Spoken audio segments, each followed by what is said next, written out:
सहारनपुर गांव में रहने वाले ज्यादातर लोग धोबी थे, जो रईस लोगों के कपड़े धोकर अपना गुजर बसर करते थे। पर अचानक जिस तालाब के किनारे वो अपने कपड़ों को धोया करते थे, वहां कुछ अजीब विचित्र घटनाएं होने लगी, जिसे देखकर सुमति कहती है, मुन्ना के पापा, आपका अभी ही जाना जरूरी है क्या? आज मेरे सिवा कोई भी तालाब पर कपड़े धोने नहीं जा रहा। मुझे अकेले जाने में डर लग रहा है।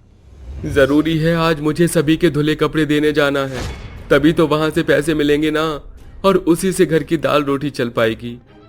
इतना कहकर किशोर धुले हुए कपड़ों की पोटली उठाकर चला जाता है और सुमति भी अपने नन्हे बेटे मुन्ना को लेकर गंदे कपड़ों की पोटली बांधे तालाब के किनारे आकर कहती है, जल्दी जल्दी कपड़े धो लेती हूँ, कहीं वो आ ना जाए। तब तक मुन्ना को इस पेड़ के पास सुला देती हूँ। भगवान मेरे बच्चे की रक्षा करना। चारों तरफ काफी सन्नाटा था। सुमति के अलावा इतने बड़े तालाब पर कोई और नहीं था। सुमति इधर उधर नजर दौड़ाकर अपने कम कपाते हाथों से जल्दी जल्दी कपड़े धोने लगती है। तभी तालाब में कुछ हलचल होती है और वो डर कर कहती है, अचानक ये पानी में हलचल कैसी है? कहीं वो बाहर तो नहीं आ रही है? वो ये कह ही रही थी कि तभी पानी में तूफानी बवंडर उठने लगता है। उसी के साथ एक बच्चे की रोने की आवाज गूंजने लगती है कि तभी अचानक पानी के बीचों बीच से एक भयानक सी चुड़ैल हाथों में बच्चा लेकर बाहर निकलती है और कहती है, तो आ ही गई तू अपनी मौत को दावत देने। लेकिन मैं तुझे नहीं मारूंगी, बल्कि तेरे इस बच्चे को मारूंगी। नहीं, तुम्हारी दुश्मनी तो मुझसे है ना। मेरे बच्चे को मत मारो। उस मासूम ने तुम्हारा क्या बिगाड़ा है? तुम्हारे कलेजे में अपने बच्चे के लिए ऐसी तड़प देखकर मुझे बड़ा सुकून मिल रहा है, पर अगर मैं उसे मारूंगी नहीं तो बेचारे बोके मगरमच्छ को खाना कैसे मिलेगा? चुड़ैल जोर जोर से हंसते हुए तालाब से उड़ते हुए बाहर निकलकर सुमति के बच्चे को उठाकर पानी में डुबोकर मार देती है और सुमति की आंखों के सामने उसके बच्चे को मगरमच्छ खा जाते हैं। जिसके बाद चुड़ैल हंसते हुए गायब हो जाती है और सुमति दौड़ते हुए गांव में आकर कहती है, गांव वालों, वो चुड़ैल वापस आ गई है और अब वह दिन दहाड़े भी तालाब से बाहर निकल रही है। उसने मेरे बच्चे को मेरी आंखों के सामने मार डाला। हे भगवान, अब हमारे बच्चों को उस चुड़ैल के कहर से कौन बचाएगा?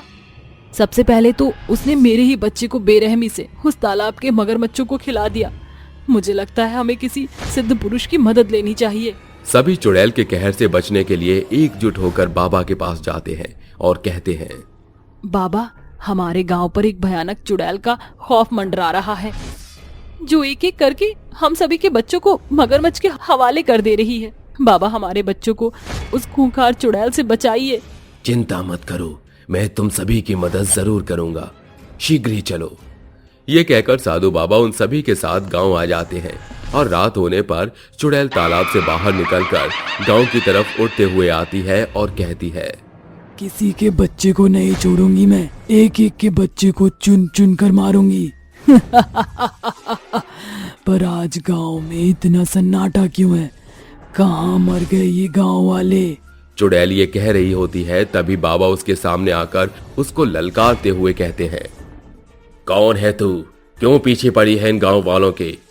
अरे वो मासूम बच्चे तो सभी सृष्टि की बातों से परे हैं, फिर तू उन्हें क्यों मार रही है?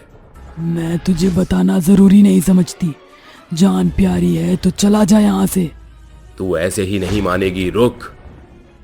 इतना कहकर बाबा अपनी पोटली से अभिमंत्रित भभूत निकालकर कहते हैं, बता क्यों तू इन बेजुबान बच्चों की जान ले रही है? बता, वरना मैं इस अभिमंत्रित राग से तुझे पंचभूत में मिला दूंगा। नहीं नहीं, ठहर जा बाबा, मैं तुझे सब कुछ शुरू से बताती हूँ। चुड़ैल बनी राधा की शादी आनंद नाम के युवक से हुई थी। दोनों की शादी को 7 साल पूरे हो चुके थे, पर राधा की गोद अब तक सूनी थी, जिस कारण उसका पति उसे हर रोज ताने देता था। ऐसे ही आज भी वो उसे कहता है, न जाने किस बांझ से शादी कर ली मैंने, लेकिन अब मैं तुम्हें और नहीं झेल सकता। ऐसा मत कहिए, माँ बाबा भी नहीं रहे, मैं कहाँ जाऊंगी? कहीं भी जाकर मार, पर मेरा पीछा छोड़ दे। एक बच्चा तो दे नहीं सकी, निकल जा मेरे घर और मेरी जिंदगी से। आनंद उसे अपने घर से निकाल देता है, जिसके बाद राधा आंखों में आंसू लिए एक धोबियों की बस्ती में ही एक झोपड़ी बनाकर रहने लगती है। वहीं रहकर बाकी धोबियों की तरह कामकाज करने लगती है। एक रोज जब वो नदी के किनारे कपड़े धो रही होती है, तभी एक बच्चे के रोने की आवाज उसके कानों में पड़ती है, जिसे सुनकर वो कहती है, ये बच्चा किसका रो रहा है? चल कर देखती हूँ। राधा रो रहे बच्चे की आवाज को भांपते हुए बच्चे तक पहुंच जाती है और उसे बाहों में थामते हुए कहती है, हे भगवान, इतने सुंदर बच्चे को इस कड़कती धूप में जमीन पर कौन निर्दयी छोड़ गया है? राधा उस अनाथ बच्चे को गोदी में लिए काफी देर तक इंतजार करती है, पर वहां कोई नहीं आता। जिसके बाद राधा उस बच्चे को अपने सीने से लगाए हुए घर आ जाती है और कहती है, तूने मेरे बेरंग जीवन में खुशी के रंग भर दिए। आज से तू मेरी आंखों का तारा है और आज से मैं तेरी माँ हूँ। वो अनाथ बच्चा राधा के अधूरे जीवन को पूरा कर देता है और राधा मन लगाकर अपना काम करती। अब राधा के धुले कपड़े की वाहवाही होती और उसे खूब सारा काम मिलता, जिसे देखकर गांव वाले गुस्से में आकर एक दिन तालाब के किनारे उसे धमकाते हुए कहते हैं, अरे ओ बांझ, तेरे आने की वजह से हमारा काम छिन गया है।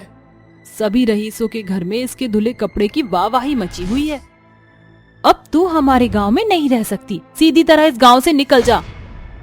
अरे यहाँ से जाके भी ये किसी और गांव वालों का जीना दुश्वार करेगी।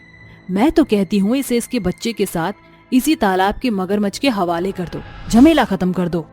नहीं, ऐसा मत करो, मेरे बच्चे को और मुझे छोड़ दो। निर्दयी गांव वाले उसकी एक नहीं सुनते और उसको उसके बेजुबान बच्चे के साथ तालाब के मगरमच्छों के हवाले कर देते हैं। मरने के बाद वो अपने बच्चे के साथ एक चुड़ैल बन जाती है और उसी रात चुड़ैल शारदा के घर में घुसकर उसे कहती है, स्वागत नहीं करोगे हमारा? हे भगवान, तुम अंदर कैसे आ गई? दरवाजा तो बंद है। एक चुड़ैल को कोई भी खिड़की दरवाजे नहीं रोक सकते। तेरे भड़कावे में आकर सभी ने हमें मारा, इसलिए मौत के इस खेल की शुरुआत तेरे बच्चे को मारकर करूंगी। अरे नहीं राधा, ऐसा मत करो, मेरे किए की सजा मेरे बच्चे को मत दो। बदले की आग में जल रही चुड़ैल शारदा की आंखों के सामने उसके बच्चे को ले जाकर तालाब के मगरमच्छ के आगे फेंक देती है और ऐसे ही एक एक करके वो और भी कई बच्चों को मार देती है। उसकी आप बीती सुनकर तांत्रिक कहता है, इन गांव वालों ने तुम्हारे साथ बहुत ज्यादा गलत किया, लेकिन जिन मासूम बच्चों को तुम प्रतिशोध में आकर मार रही हो, वो बेजुबान बेचारे तो जानते भी नहीं कि उनके माँ बाप तुम्हारी मौत के जिम्मेदार हैं। एक बार उन बच्चों में अपने बच्चे की झलक देखो, उनका क्या कसूर? मेरे बच्चे का भी तो कोई कसूर नहीं था। हमें माफ कर दो चुड़ैल, हमने गलत किया, हमें उसका अफसोस है। हमें माफ कर दो चुड़ैल, हमने गलत किया, हमें उसका अफसोस है। मैं चाहूँ तो अभी तुम सबको मौत के घाट उतार सकती हूँ, पर मैं ऐसा करके इन बच्चों को अनाथ नहीं करना चाहती। तुम सभी को अपनी गलती का पछतावा हो चुका है, मैं यही चाहती थी। इस तरह चुड़ैल अंत में मुंह में आकर पिघल जाती है और बाकी बच्चों को छोड़कर हवा में उड़ते हुए गायब हो जाती है।